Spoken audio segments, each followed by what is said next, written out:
Hello, hello, Sure. hello, guys.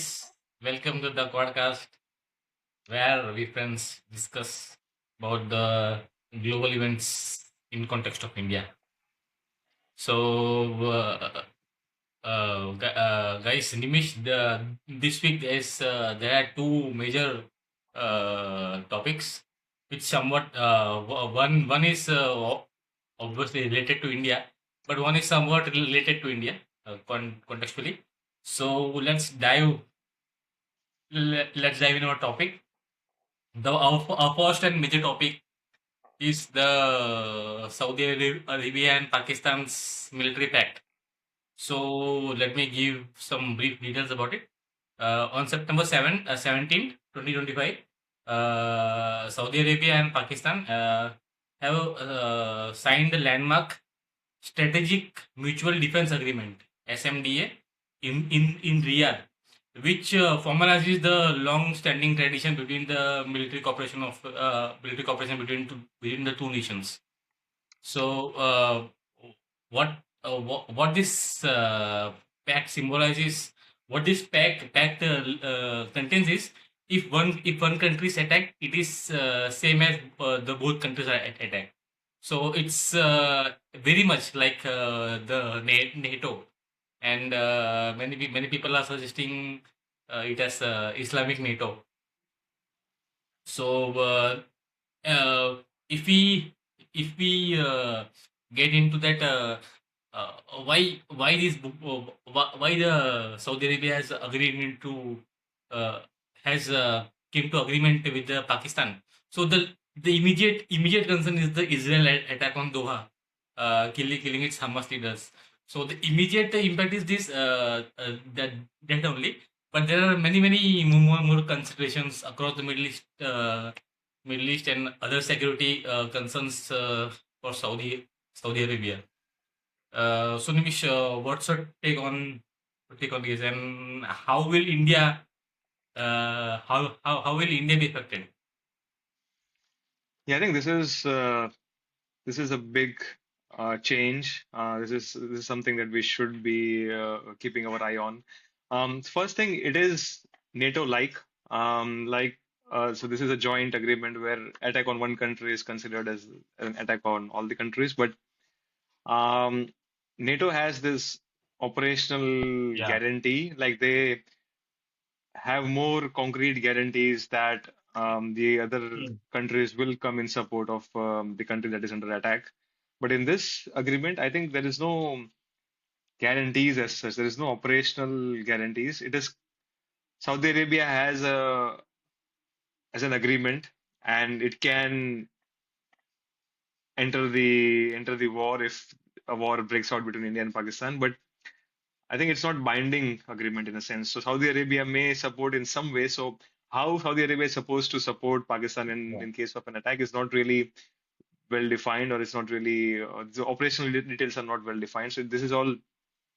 It's not a binding agreement to my eyes. I think NATO is more binding than this agreement, but still, it's an agreement that we have to now also consider when we try something like Operation Sindoor or those kind of adventures. So definitely something of a concern for us.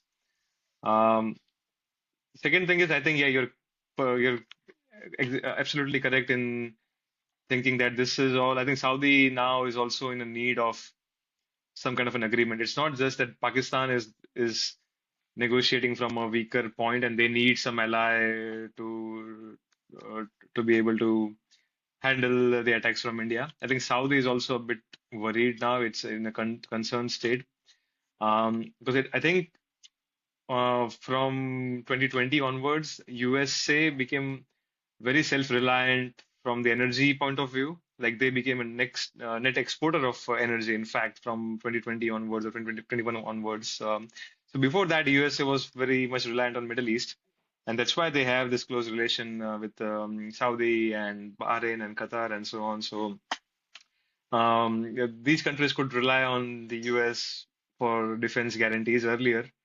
I think that also stopped Israel from any misadventures in the Middle East. But now that US is more self-reliant, I think US is not that close of an ally for the Middle East anymore. So it's still active in Middle East. They still have bases in Qatar and so on. But that still did not stop Israel from bombing Qatar, right? So uh, it's not big of a deterrent now anymore. And USA basically doesn't care much what Exactly. happens in the Middle East. Saudi is looking for better defense guarantees from other countries.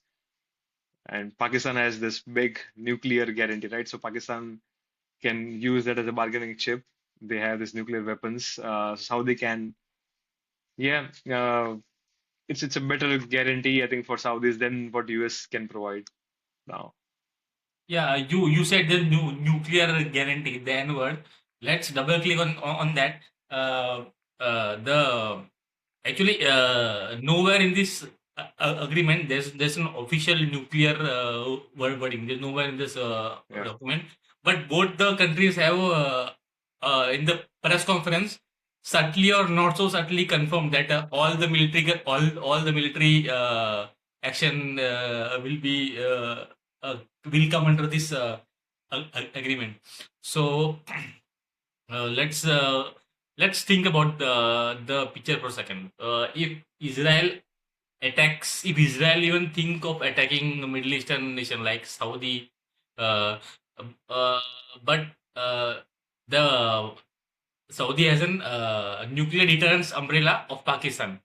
So is it the actual deterrence? Can Israel be deterred by this by Pakistani nuclear arsenal?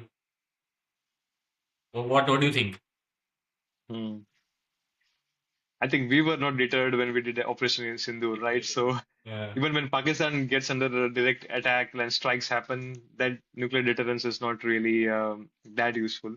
So I think for small scale escalations, like small strikes, the thing that Israel did in Qatar, I think those cannot be deterred by this nuclear deterrence. But because everyone knows that nobody will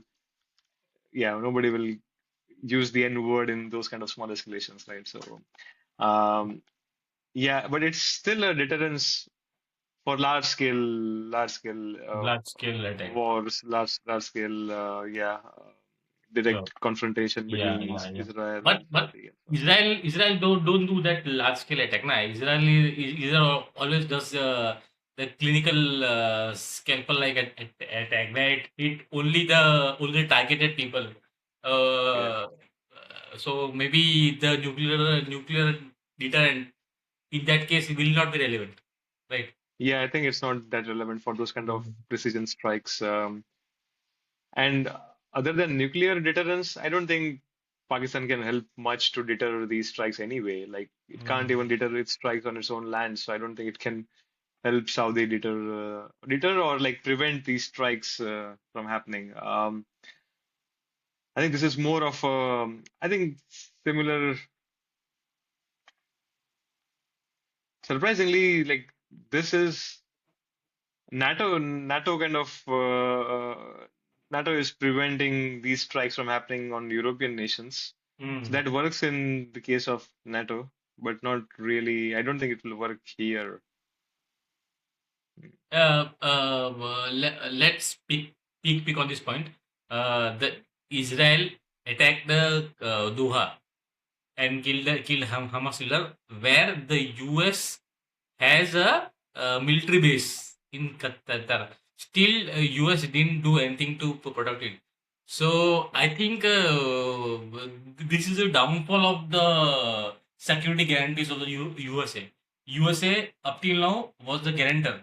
If a ship goes by the that what is that Red Sea or whatever the Iranian waters, the US protected those waters and let the oil trade pass.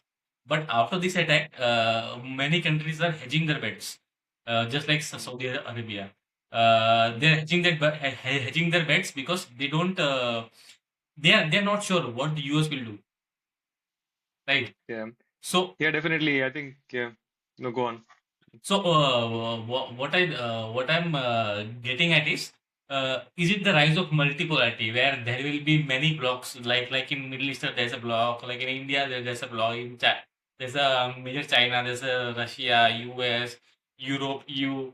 So, will you see that multiple polarity from here and now? Yeah, definitely. I think we are moving towards that multipolar world. And in fact, even the NATO guarantee is becoming more and more weak because I think Yeah. US says that there is some clause 5 or something that the US can use to not enter into a war when a country gets under war from some enemy. So I think even NATO's guarantees are becoming more and more weak now. So definitely these uh, unagreed guarantees, like the undocumented guarantees that the Middle Easterns have from the US, are definitely not very strong anymore. Yeah. Because I think US does not care about the oil flow from the Gulf Exactly. anymore, Mm-hmm. but China cares. So I That's right. think we will see maybe the rise of Chinese guarantees. Maybe China will replace US's role in the Middle East going forward, because China is still reliant on Middle Eastern oil. Yeah. Uh, so I think Pakistan is playing its role. Maybe this is made possible with Chinese push. Like maybe China is on the back door. They are supporting this deal, and they got these two countries together to sign something, some kind of a deterrence pact. Um, yeah, but absolutely, I think I see Middle Eastern countries relying on Pakistan for this nuclear deterrence. If World War III breaks out, then they do need some kind of a nuclear deterrence, and they may rely more and more on Pakistan, and Pakistan will definitely use that as a bargaining chip in their agreements to get favorable agreements and deals. In fact, I even see Iran doing similar thing. Like Saudi and Iran normally don't see eye to eye, but I think they're also not friends with Pakistan that much. But Yeah. they need some kind of a nuclear deterrence against Israel, Mm. and they will try to create their own. But if they haven't been successful so far, I think so I think the Saudis also hedging its bets against the Iran. If let's say the strike, US strike on the Iranian bunker and all is not 100% successful, and they still can make nuclear weapons. So Saudis also hedging its bets around Iran, and Iran and Pakistan are also don't see eye to eye. So there's also some tension and friction between those two. So. The friend of a friend, the friend of the enemy is my friend. So that kind of. yeah, I don't see I don't see a single pact which has both Iran and Saudi Arabia in that Yeah. pact or agreement. So that's not possible for sure. But I think Pakistan is a very opportunistic country. I Hmm. think even though I think they are not that much of an enemy of Iran, like they are Yeah. on Not that much enemy. yeah, Yeah. yeah, they have cold relations, but they're not really enemies as such. And if they see a good opportunity from Iran, maybe Iran supplies oil at a cheaper cost or whatever. Um, it's possible that they get into an agreement with Iran, a similar agreement with Iran. Yeah, it's unlikely. It's less likely than say UAE and Qatar getting into an agreement with Pakistan. But yeah, we are moving towards a very multipolar world, so everything is on the table, I think. Um, yeah, but I am seeing more and more active Chinese role in future. Maybe they're not active right now. Uh, yeah, but in future they may want to get into these kind of security deals with Middle East. Do you think that the like Saudi and Pakistan pact? Do you think the other countries like Qatar, Bahrain, that other small Middle Eastern countries, Turkey, and other Middle Eastern countries came and formed their alliance of their own with Pakistan and everyone, so that they can be like an Islamic NATO or something. Oh, yeah, absolutely. I think this is the starting point of that. Mm. Uh, Saudi is like the big brother of all these countries, and I think Mm. Saudi will eventually get all of these countries under the same umbrella, and they will have some NATO kind of bloc. Yeah, yeah. So NATO has nuclear weapons. This other bloc will also have nuclear weapons, and then there's China and India and some other countries. But I think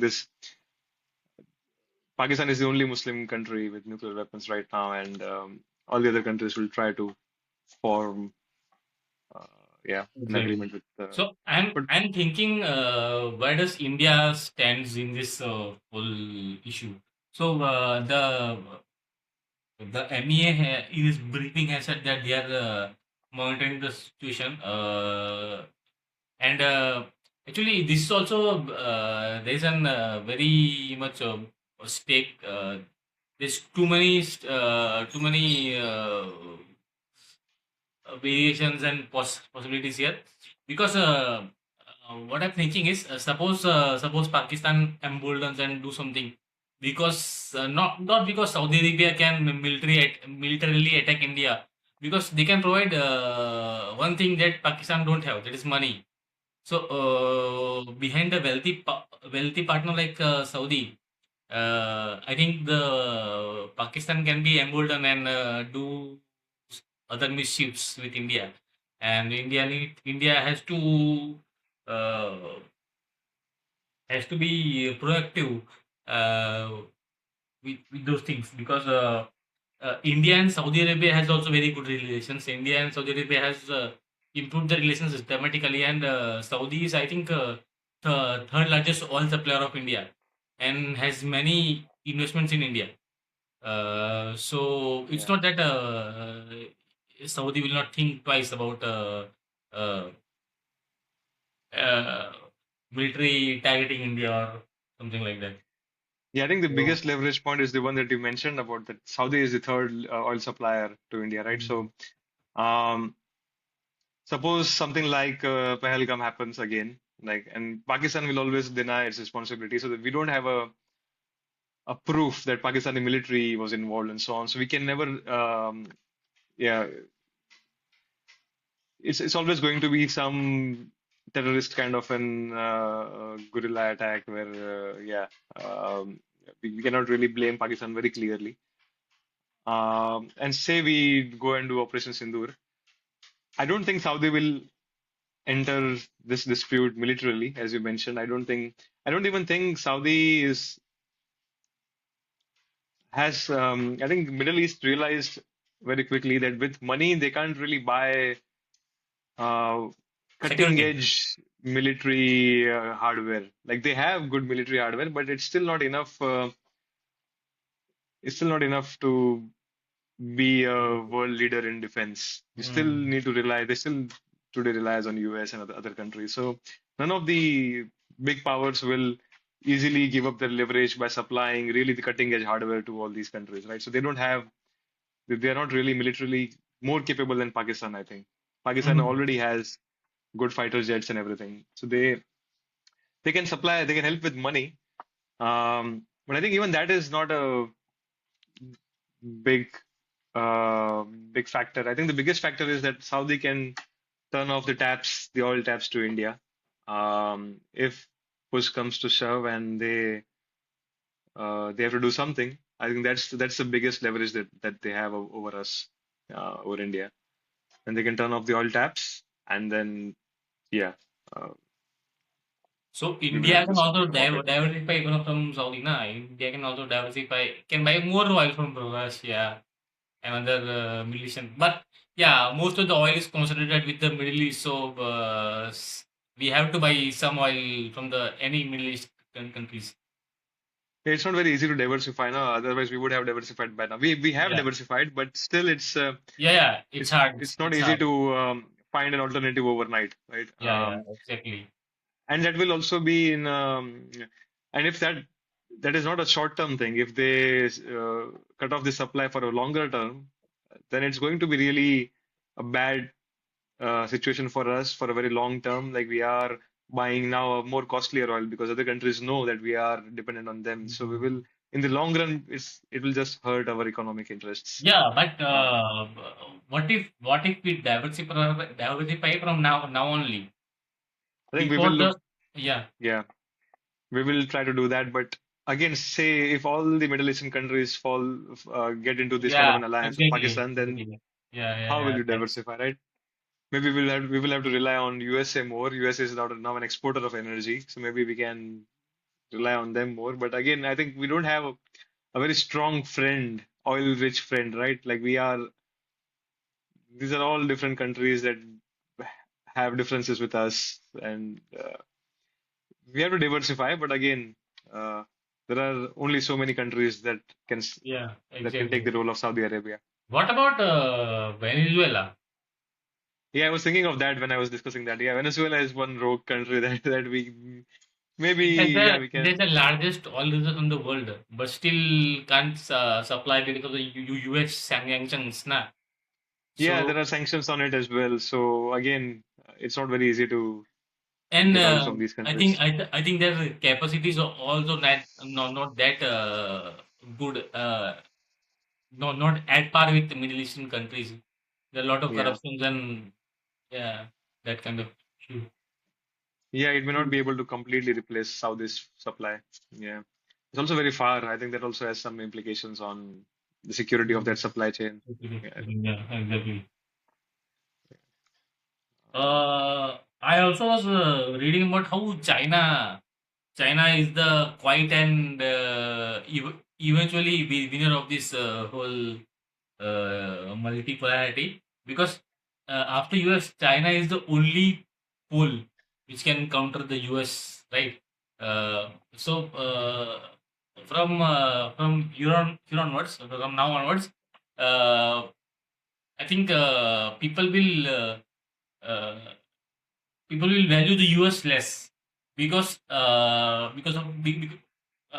right now the why Middle Eastern countries are following the US and giving them concession because of security guarantees, right? And if they are not able to provide the same, so I think China is the Yeah. ultimate winner in this. But I think US has taken an approach that they don't care. Like, I think they, because they are now self-reliant from the energy point of view, But why do they US, care? but I think US was self-reliant from the fracking era, right? The from the uh, where they have found the oil beneath the Texas and all. They are self-reliant from there only. But But it's that's maybe in the last decade. I think they were yeah, still yeah. relying. Yeah, Last decade, yes, right. that's yeah, and from that's when their approach to the outside world has changed, right? Once they became self-reliant. That's why Trump is saying that we don't care about anyone else, and Mm. they are not really. Yeah, what Trump is doing is basically saying that we don't need any allies. We can survive on our own, and we will just look out for our interests. We don't care But about Saudi's yeah, interests. but actually, US was never about US didn't need any allies. All the allies needed US. So US was like subtly managing them and all. But US was leveraging that security guarantees, Yeah, right? I But think it needed. I think in 1980s and 90s and 70s, it needed Middle Eastern Yeah, countries. actually, after World War Two, something, yeah, they needed the pact, the NATO pact and security guarantee pact. I think till 1980, obviously they needed the same. But after that, the world became much more peaceful and but still Yeah, US provided the guarantee. Still US the Israel didn't attack there were many many war were fought right with the Israel attacking Egypt and all, but still they didn't attack the Middle Eastern countries producing oil because US was guaranteeing its security. But now the Qatar where the US military base is located is getting attacked. So yeah, yeah, and I think US still thinks of Iran as a threat. Like if Iran gets to nuclear mm, weapons, US can come under attack. So I think they still have some strategic interests in that region. It's not like they don't care at all what these countries do. So they will still want to keep Iran in check. And to do that, they still need some alliance with these countries. It's just that the alliance is a bit weaker now. Those guarantees are a bit weaker now, and mm. these countries will look for guarantees from elsewhere, from other countries. Yeah. But times this is they are all creating. self-inflicted problems that US is creating, right? Then, Yeah, uh, obviously self-inflicting. Exactly. but self-inflicted. But I think the argument from the other side is like US never needed all these involvement. Like they don't really need to be involved, and they should not involve, should not get involved in other countries' affairs. Yeah, from the point of view of US, obviously they don't need to meddle in every other security issue which they don't Yeah. which doesn't concern them. So what does China really gain? Even if China is now a more reliable partner for Middle East, China will secure a reliable oil source. Um, but they can do that anyway. Like I think that But oil source. the security, like if China provides security, they can also subtly change their policy to uh, uh, I think benefit themselves, right? Like US did to all the countries. They can But I'm not sure how US benefited from all these meddling and all this influence. Like maybe in some voting in the UN, but US is always they have the veto power, so they can always veto whatever they want. So I'm not even sure US benefited from all this meddling anyway.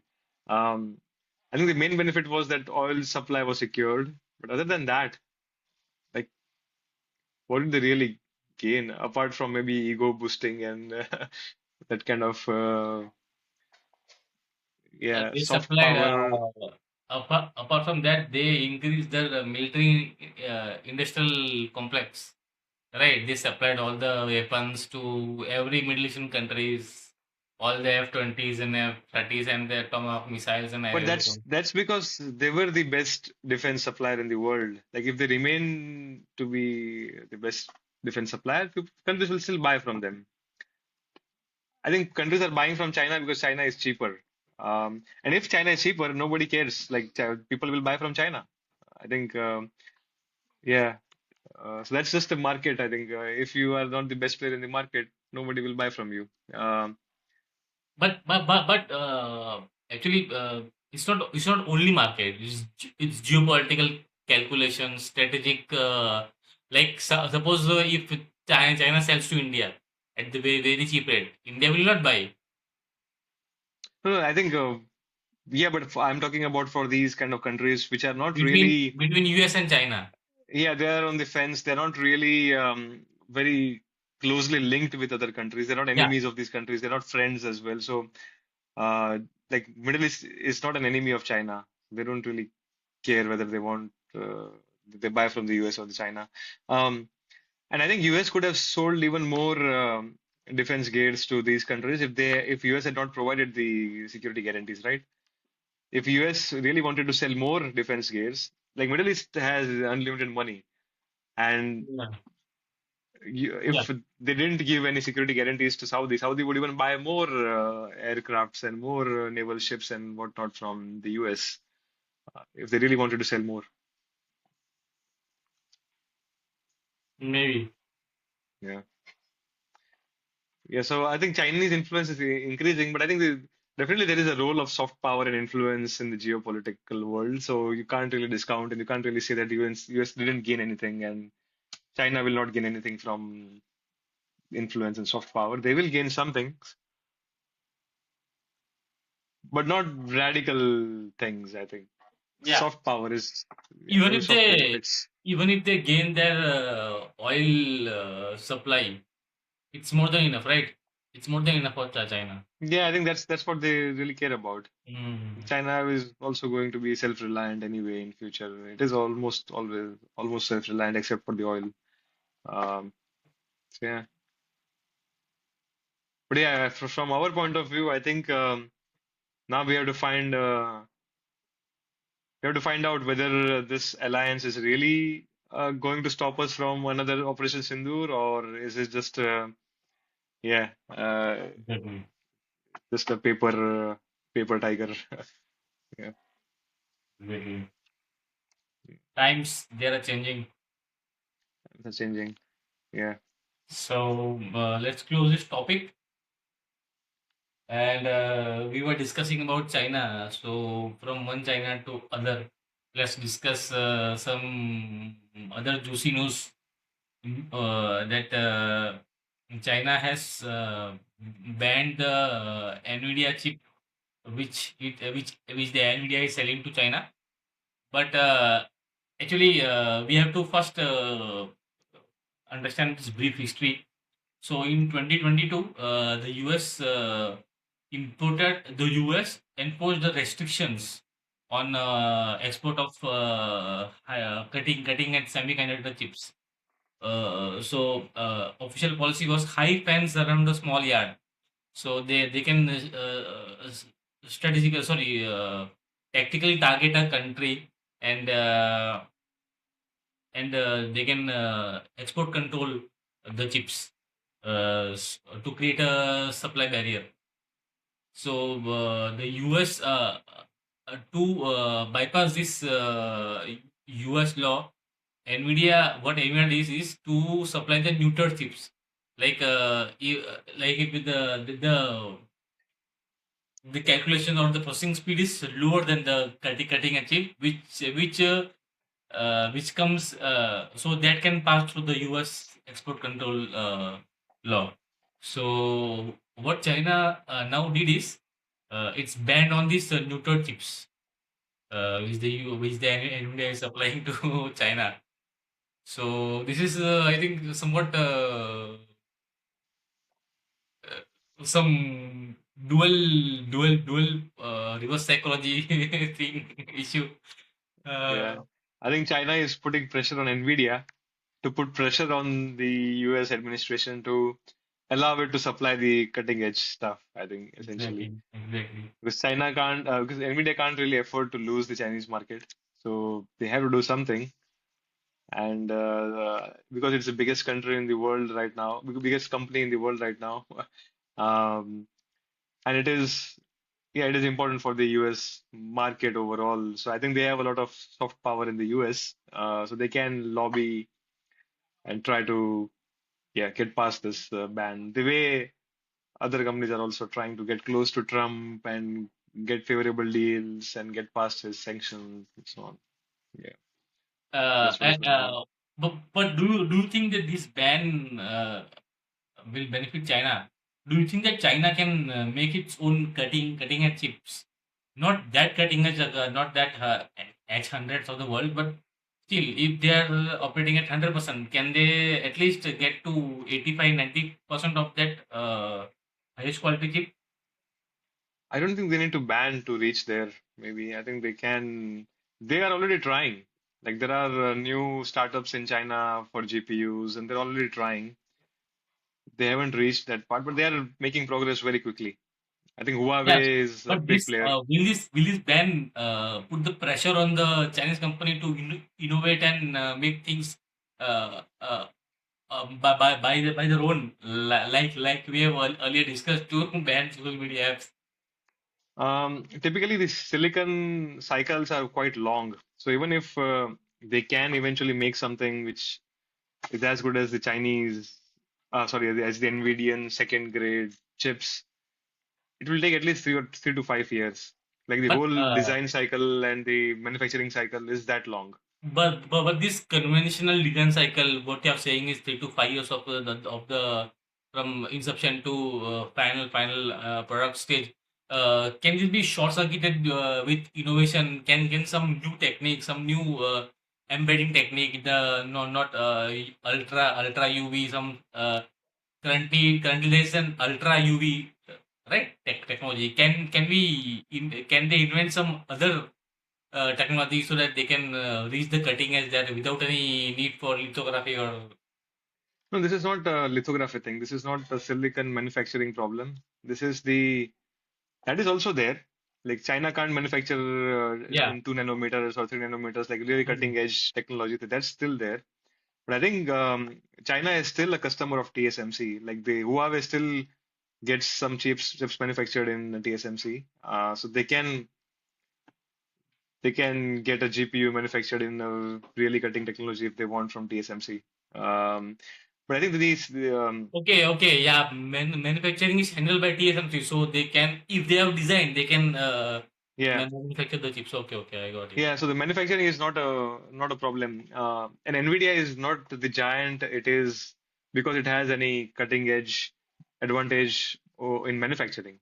Because Apple uses TSMC, NVIDIA uses TSMC, and it's all the lithography and all is the same across different companies. So NVIDIA has an edge in their GPUs itself. Like the GPUs are, that's all design. That's all that doesn't require any. It's all in software, right? Yeah, It doesn't CUDA, require right? any. CUDA. No. This is the hardware design part of it. So designing the GPU. Design So the NVIDIA has GPU. an edge there that they have really the best team in the world um, for GPU design. They really no other company except for AMD uh, really designs the massive GPUs that NVIDIA designs. NVIDIA is like the top player there, and NVIDIA has the benefit of CUDA as well. On top of that. Mm. So say AMD GPUs are not bad. So AMD GPUs are also the hardware stack is similar to NVIDIA. Maybe NVIDIA has some advantages here Right, and right. there. Yeah. But I think if AMD tries, it can reach NVIDIA levels GPU hardware. But AMD lacks the software stack CUDA. on top of it. Yeah, And exactly. this CUDA required like decades to evolve. Like NVIDIA released CUDA in 2008 or 2006 or something like that. And it evolved over, it got matured over 15, 20 years. It takes time to get the software right. Um, AMD is catching up slowly, but even AMD can't say AMD, which has this whole GPU expertise, even they are struggling to catch up with NVIDIA on the software front. So for a new Chinese company to overnight get that expertise across the But stack, so this involves so many layers of different expertise. I think it's difficult to get those expertise overnight. yeah, I get it. The like the conventional way of doing it is very hard. So that's why NVIDIA has such a mode. What I'm saying is, can innovation destroy that mode? Can Chinese be innovative and design in such a way that it doesn't require that CUDA and stuff in the application layer? Is it possible? I think many companies, many startups found out that it's really hard to disrupt CUDA. Like it, it's really hard to come up with an alternative way of programming GPUs in a most flexible way, but still efficient way. Mm. So it's and if there is some technology out there right now, NVIDIA would catch up very quickly. Like NVIDIA Yeah, is always looking out for. NVIDIA can So I catch up, think but can Chinese players catch up? no, no, Can if I'm saying that if Chinese has some kind of secret sauce like that can really make this process happen within a year, NVIDIA will very quickly catch up with that process and it will have even better CUDA the next year and so on. So I don't think it's very easy to disrupt the software mode that NVIDIA has. The only thing that can make this process quicker and can shrink the entire design cycle and the innovation cycle is, I think, the use of AI. I think if okay. Chinese manage to use AI coding assistants and all of that in a very, Exactly, very exactly. Yeah. reliable way, in the way that the US companies are not even thinking of using. And if Chinese can you make use of coding assistants in the right way, Not even maybe coding they assistant. can. Like and large language model specifically designed for this GPU designing. S- No, I don't think that's there is like they have to go and design each and every parts of GPU and so on. They have to. You can't solve this problem as a single problem, so a single monolithic problem. Like ask an LLM to yeah, design a but GPU for you. yeah, That's yeah, not going to happen. yeah, I got it. There's a layer by layer problem, but can AI solve it layer by layer? Like an LLM or SLM specifically designed for this kind of designing a chip, yeah, chip making. Can Um, is I it in think the realm of LLM realm of possibilities? LLM definitely can make engineers very, very productive. So, Yeah, yeah, uh, that it can do. Yeah, obviously. um, yes, so something that required 6 months before, it can be done in 2 months or 1 month now. So it can, that way it can shrink the entire project cycle. Um, but they still have to do all those steps. Like they can't just bypass those steps by using LLMs. Like uh, yeah, I think LLM can just make the process quicker now. And maybe that's good enough. Like Yeah, something that took 1 year before, you can now iterate in 2 months. You finish the yeah. entire thing in 2 months, Iterate, try it iterate. out. If it doesn't work, iterate again. So that the whole improvement curve will become exponentially faster, and you can iterate so quickly that you can get to NVIDIA's Exactly, level. exactly. That's what I'm saying. Because And NVIDIA, it's difficult all, to envy. yeah. Say, It's difficult for bigger companies to get that cadence of improvement or iterations because they are yeah. this Exactly. giant monoliths, giant Mm, companies. They can't really, even if LLMs are making engineers more efficient, they still have all these processes in place, so they can't really iterate in 2 months. And a startup can, they don't really care about, exactly, exactly. yeah. Uh, Uh, if Chinese government throws infinite money at a startup, the startup doesn't care about whether the exactly. project fails or doesn't fail, and they can, I think, make the whole process much, much quicker. And also, what I'm thinking right now is CUDA is the application layer for the GPU, right?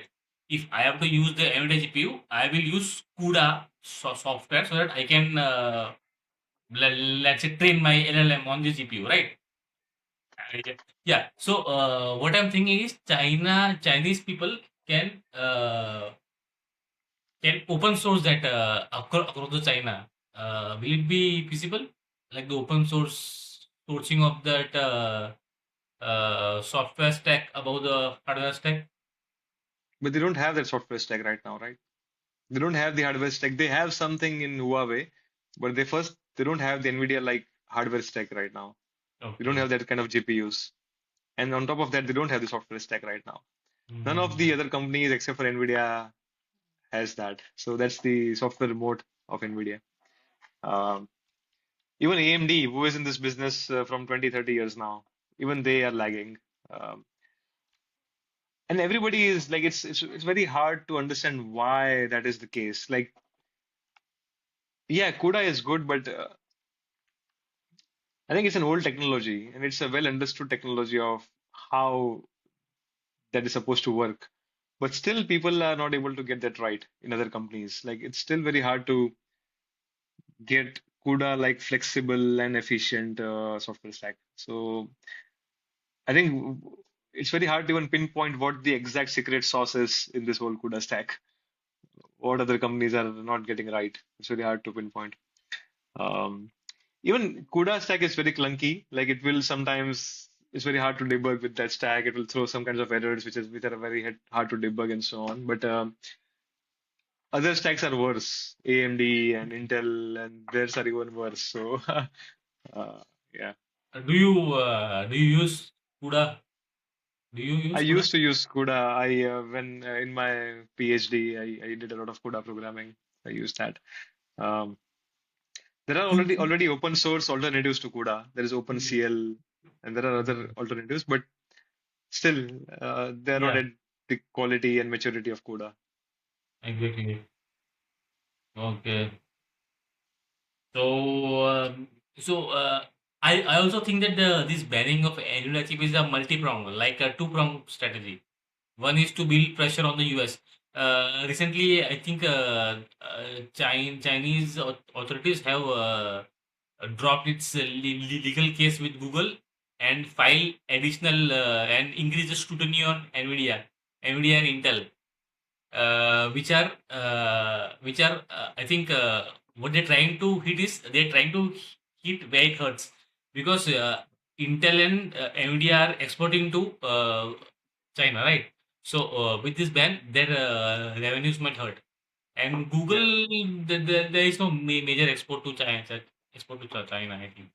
Yeah. So that's so this is also a negotiation strategy plus also a strategic long-term strategy also like we are discussing.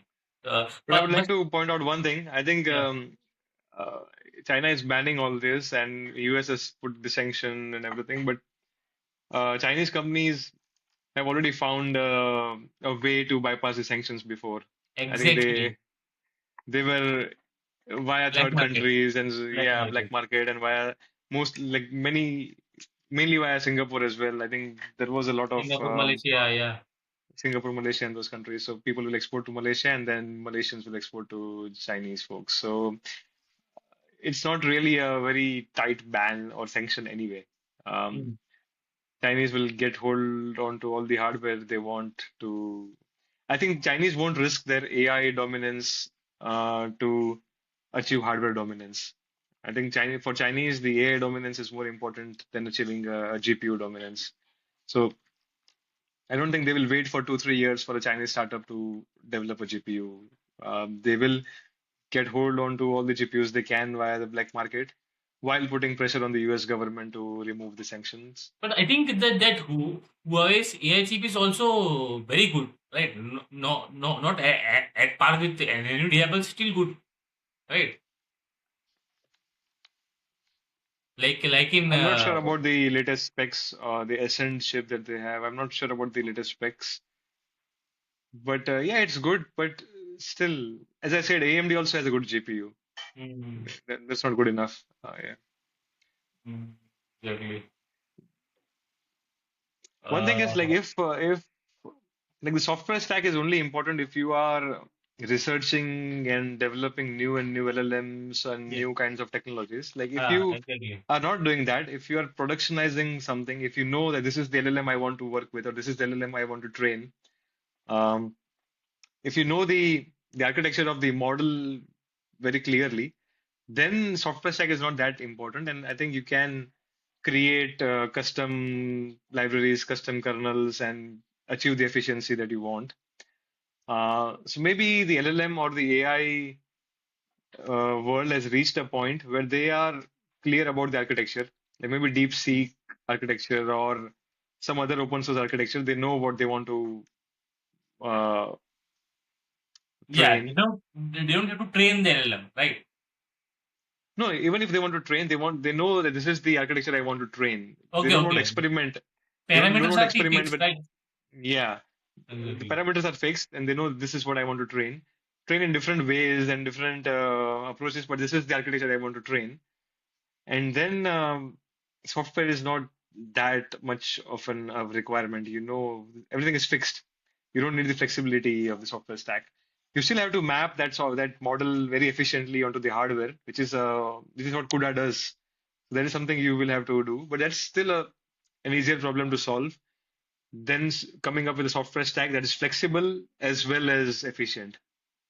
That's what CUDA is. It's flexible but efficient. Uh, Exactly. so creating an inflexible but efficient software stack is still doable. That's what a lot of startups do. They create a software stack that just works on for some models, some open source Yeah, yeah. models. That's what that's what I was getting at. Yeah. It like the Chinese people don't need that flexibility, right? They need a specific case by case software that can be cracked, right? But I think if they want to be at the Yeah, cutting edge of the AI research and they want to try yeah. and more, Mm. like what Meta is doing. Meta was at the cutting edge 2 years ago, but now it is not. Like it's lagging behind. So they will try different things and try to get at the cutting edge, right? So if China wants to be at that cutting edge, I think it wants to be that at the cutting edge. They don't really Yeah, want to lag there. it can do its cutting edge research parallelly, right? And they can also build that Yeah. But muscle parallelly. but if they want to do that cutting edge research, then they need NVIDIA GPUs right now, right? Yeah, they And can. Yeah, they then can. then then that ban is not really a ban. So that ban will not generate the innovation they want to generate because people will get hold on to the Actually, latest GPUs. let's be clear that the ban is not for the cutting edge chips. Ban is for the chips that the NVIDIA is currently supplying to China right now. That neutral chip. China is, by the way, not getting officially not getting that high Yeah, tech chip, right? yeah, no, but I'm saying that your point about fostering innovation by banning NVIDIA GPUs, Yeah. if you anyway allow companies to buy the latest NVIDIA GPUs from black market, Mhm. then that ban is not really doing anything, right? The companies will not wait for they will not spend efforts on developing a new GPU. They will just buy the NVIDIA GPUs from the black market. But Chinese government are also saying to company like ByteDance and Alibaba and of this world that don't use NVIDIA GPU altogether. But that's what I'm saying. If they do that, then they risk Yeah, losing the AI yeah, race. yeah. They used to I use it. don't think they will risk that. I think they are not that desperate for the hardware domination. They're desperate for the AI domination. What I think is they'll for the cutting edge, like for the research and for the cutting edge, they'll use the cutting edge chip from the NVIDIA. But for the daily use, like if the Chinese made chip can be made at par or slightly lower, then they will allow it to happen so that Yeah. innovation cycle can continue. Yeah, maybe I think they will give a free hand to the cutting edge AI labs, but Exactly. not really lower level Productize. companies Yeah, yeah, and yeah. production companies, and they will force them to maybe use Chinese Exactly, chip. exactly, exactly, exactly. Yeah, that's possible. Yeah, but I think they are trying to hit where it hurts the most. It right, that's But exactly. Nvidia stocks rebounded after this Nvidia Intel deal that was declared Yeah, NVIDIA CEO yesterday. also told the analyst to exclude China from the net sales sales target. Yeah, so Nvidia is also trying to, yeah, not really rely on the Chinese revenues for Exactly. projections and so on. And yeah, and this Nvidia Intel deal is quite interesting. So the Yeah, US and let's the let's get into that. Yeah. yeah. But do you want to finish first the Chinese ban discussion? Like, is there anything else you want to discuss? No, it's no. There's nothing more to add. Yeah, I it's think interesting. Yeah, let's what I think is China will continue to allow the cutting edge space research, but for its product level AI chip, they will continue to support the local, and yeah, with this local, they will in turn generate their cutting edge product. That's what I think Chinese government is also thinking. yeah. I think it will be a win for China if they manage to force the US government to cancel their sanction. And yeah, if Nvidia is I think it's able to put the win-win for. pressure on, I think it's win-win for China. If what you are saying, if yeah, that happens, then it's good for China. If it doesn't happen, then China will create its own and will be, I think, truly independent. I think the only losing part is if they slip on the AI race because Yeah, of this ban. maybe. That is the only negative impact that they can have on the. But this AI bubble is also cooling down, right? People were saying that AGI is near, AGI is near. It's not that near. Yeah, AGI is not near, but if you look at all the AI company stocks like Broadcom and those companies are popping up every day. Oracle has Yeah, recently yeah. popped up to Not the 50% and so on. stock So it's not prices, cooling down. but are we still in the bubble? Um, I think we still don't know the limits yet. Exactly. Yeah. I think the biggest limiter right now of this entire thing is data. Like I think we only have so much data on the internet, right? So companies only have so much data to work with. And I think we have exhausted that. I think all the companies have used the entire internet by now. I think I saw somewhere in some of like data, somebody called data as the fossil fuel of AI. Exactly. So Yeah. just as like we spent this 3, 4, 5 decades creating the internet and creating all this data, it took 50 years, right? And we used up all that fossil fuel within a couple of years, and now we're out of it. Now we don't have more good quality data anymore. So we are creating more data every day, but it's not enough to keep this AI improvement going. So slowly we will be out of data. I think And I think that Grok. I think the latest Grok AI has been trained on custom made data, like the data which the Grok has produced. Like what's called like not that it's yeah, it's called simulated data. So you simulated simulate data data. yourself. Yeah. I think there is some use to it, but there is a fundamental limit to which you can do. There is this Yeah. garbage in, garbage out principle. Like Exactly. if your model can produce good level data, it already is good enough. So you can't have this infinite loop of improvement by that process. Like you need a better source to be able to create a good model. If your model is already creating that data and you're using that to train your model again, Yeah, well, that's like infinite energy kind of a thing. Like you can't have this there's garbage in, garbage out at some point. At some point, you can't improve with with just this mm, strategy. Right? exactly. Uh, so you really need real world clean data to improve even further. Um, but I think even with today's models and today's capabilities, there are boundless opportunities still present. I don't think we have exploited everything yet, and companies are racing to exploit all the opportunities out there. Many I don't startups think will go under. exactly, but like it's the same like in the internet era in the 2000s, early 2000s, right? We can't even imagine the things Yeah, internet have done, like the social media, social network, digital media, everything. yeah, Like it has some higher order effect we can't even predict right now the what AI and can do. it's very hard to also predict on which Exactly, horse to bet. You can't pick the winners of this race that easily. Like exactly, people picked Intel and Cisco as the internet winners, but they were not the real winners. The real winners were Google and Facebook and all those companies, Amazon, right? So it's very hard to predict which companies will actually succeed and which companies will fail, and which companies we can't even imagine right now will pop up in future, exactly. right? It's yeah.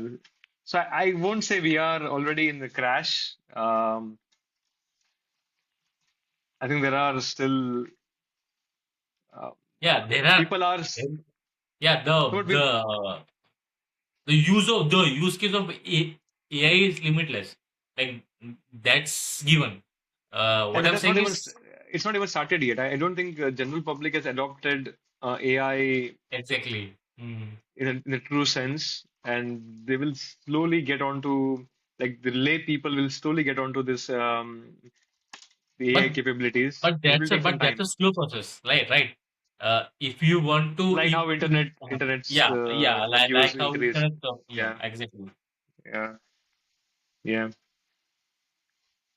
So yeah, we are in a bubble for sure for some of these companies' stock prices. Like they are really like Oracle. It's an old company. Like it's and it is increasing by 40-50% in a day, right? Like 50% increase in a day. That's a bubble, and that too was just by an announcement that CEO did. It's not based on some revenue jump. Like the revenue will jump, but it's not based on a financial result. It's just based on some announcement about some partnership with OpenAI. Um, yeah. So it's that's a bubble. Yeah.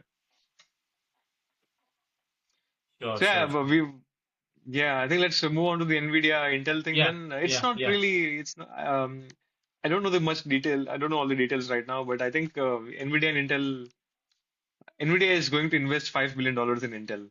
yeah. They have promised that, and Intel was struggling. Intel is struggling still, and this sounds like a good partnership where Intel can bring in the CPU expertise and NVIDIA has the GPU expertise, so they can get together and create a Intel, really good Intel servers.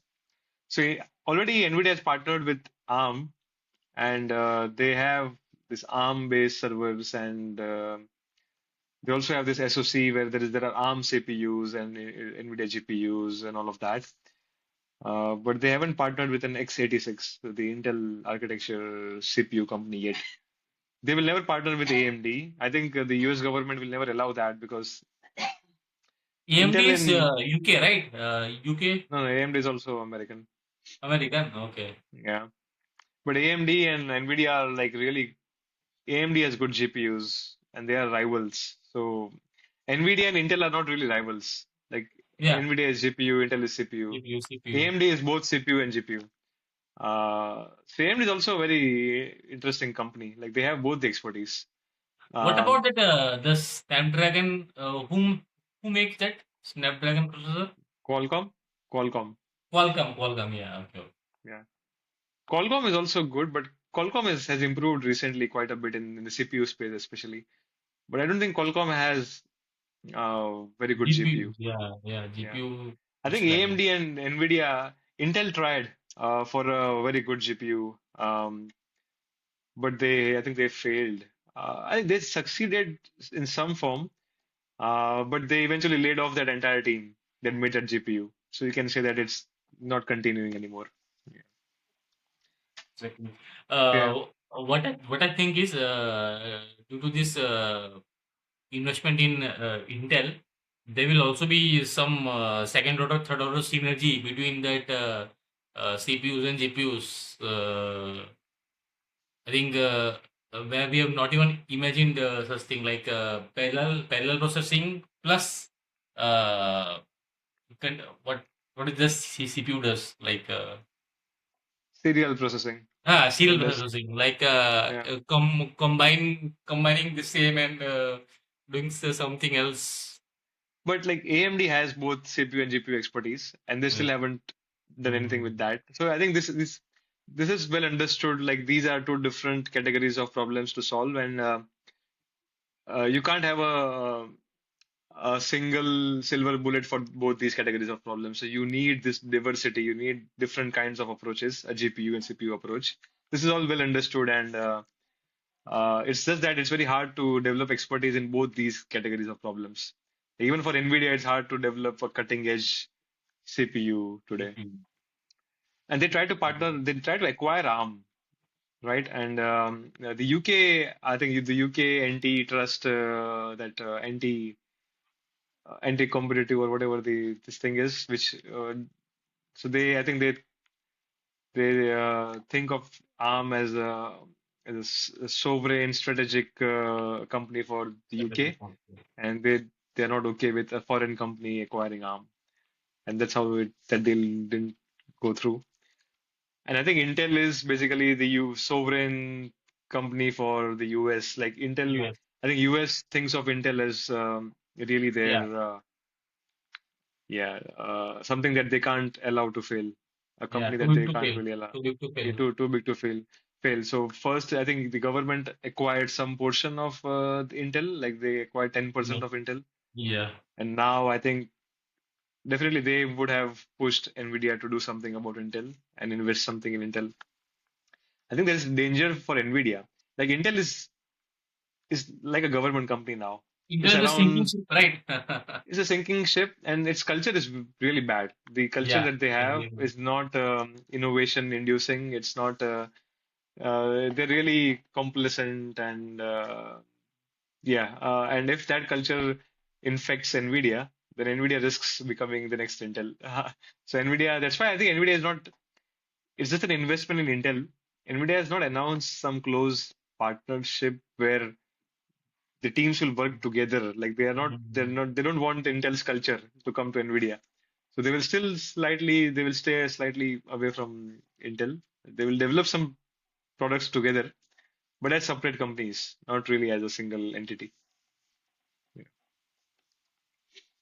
Yeah, I Sure. think all these details are maybe not real interesting for any layperson. This is more semiconductor kind of analyst things. Yeah.